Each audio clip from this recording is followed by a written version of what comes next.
Why is it so difficult? I really love these analogies. So if you think about a mom who's calling her kid to feed the dog, she's not going to say, Ralphie, come in and feed the dog, right? She's going to say, Ralphie, come feed the dog. So this is the blending of sounds, and therefore it's difficult for many children to hear the distinct sounds of words. They're just hearing dog, they're not hearing dog. So it's up to them to really build the skills and hear those specific sounds. Another way of looking at it is, have you ever listened to two people conversing in a language that was completely foreign to you? You probably had difficulty telling how many words they said in each sentence, let alone how many phonemes were in each word. I know for me, even here in Spanish, something I'm not as familiar with, it's hard for me to hear how many words are saying, let alone sounds. And then there's 5 phonological awareness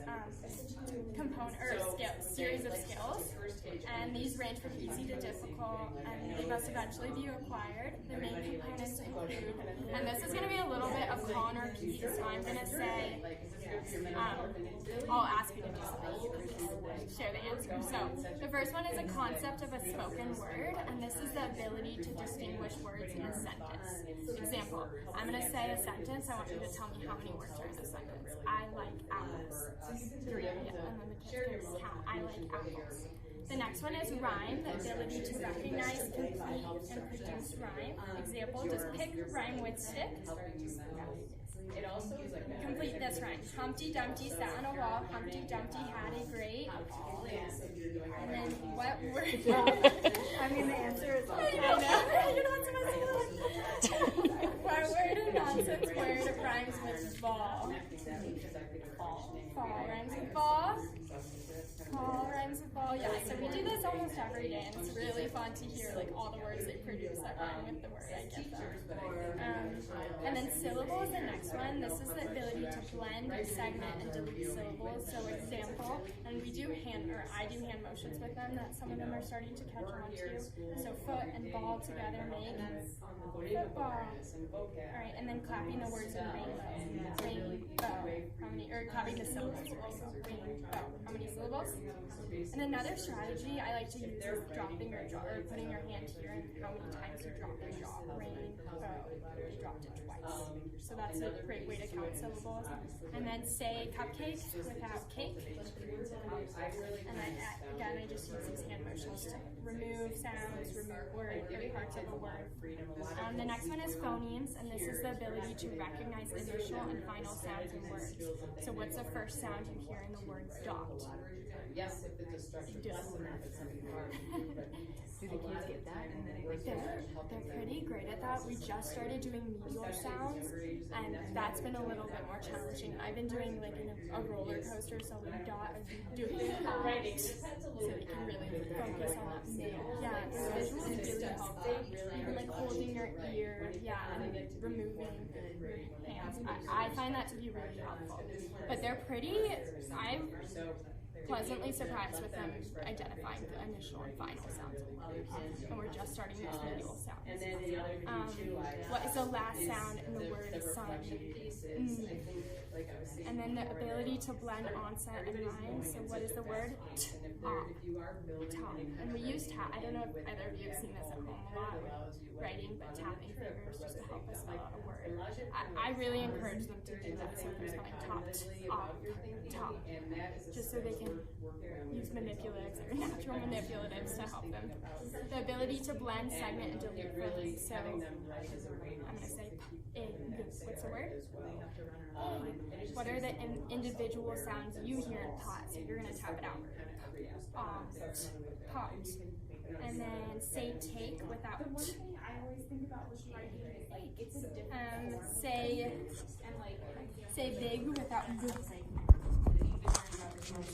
And then the last one is phoneme manipulation, and this is the ability to add and or substitute phonemes. So say it now as to the beginning, and then we're going to do substitution. So say back, change book to substitution. Again, I just really like using this stuff. help them visualize it. Moving on to that next page, I have mini versions. I copied these from my slides, so they're mini versions right here, but if you turn to the end of your packet, there's bigger versions here. And these are your packets to use, so you can use these at home. I encourage you to do these games at home. They're really fun. So we'll get started with disappearing goldfish, and we'll use these right here. So you have your goldfish on the line, and for sake of time, I'm not going to read this tonight, but a lot of, and I'm grabbing all these activities from this book. It's Phonological Awareness, Assessment Tools, and Strategies. This is a great resource. I linked it in the packet. You'll get digital copies of these packs, so if you want to access this resource plus the other resources I said.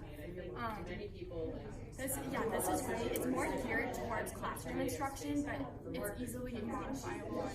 Yeah, you can do these at home. We're going to do these. I'll show you how you can do it at home. So all these activities came from this book. This activity is going to focus on the concept of a spoken word, and a lot of them have book connections, which are really great. So I would read this to the kids, and then as I'm reading it, I would say a sentence, and they're going to count how many words are in the sentence. So they'll move their fish up each word they hear. So for example, we see them go. They'll say we see them go. So move 4 fish into their fish tanks. So, and then I'll have them move them down. All right, we'll try one together. My name is Ned. Put the, my younger kids. Well, I haven't done this yet in class, but I know that would be a little challenging. I'd probably give them goldfish at the end. Don't eat this, and if you don't eat it, you get goldfish. All right, we'll try one more. You can move them down, and then as you're moving it, you can say each part of the sentence. Where do they come from? Okay, so now nobody knows how to get in here, and I'm laughing. I'm like, he's thinking that's his own secret section. All right, so that's just a great tool to do at home. You can move that off to the side. And then we'll move to pat your bag, which is nice in your packet. This is a really fun rhyming poetry activity. So I'm going to say, for example, I like to eat some chocolate cake. I don't like to like a snake. So you're going to just finish my sentence with a rhyming word to finish my poem. So I like to look at my green phone. I like to fill my grocery bag. I don't like shirts that have a. And you can even use visuals to show it. What's the part of that part? It'll be at the end. Oh, I see. I like to take some great big sips, but I don't like to burn my. I like to travel with no fuss, but I don't like to ride a. I like to use my brain and think, but I don't like to clean the. I like to see a running mouse. I don't like mice inside the. You've all worked hard to stay on track. Now it's time to pat your. Fun way to end.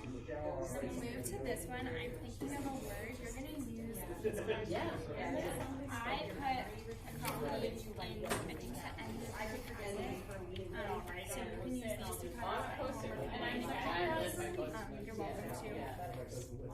So you can just remove the paper cut and say your cards out. One of these too is making working writing on this. Should have 6. We had yesterday, perfect example, one of our kids said they were lining up for class and they're like, this is rhyme completion. So I'm going to say a little phrase and you're going to pick up the card that goes with it. So I'm thinking of a word, it rhymes with dot, it's used for cooking food. The word is. I'm thinking of a word, it rhymes with rope, it washes off dirt, the word is. I'm thinking of a word, it rhymes with boat, I wear it when it's cold, the word is.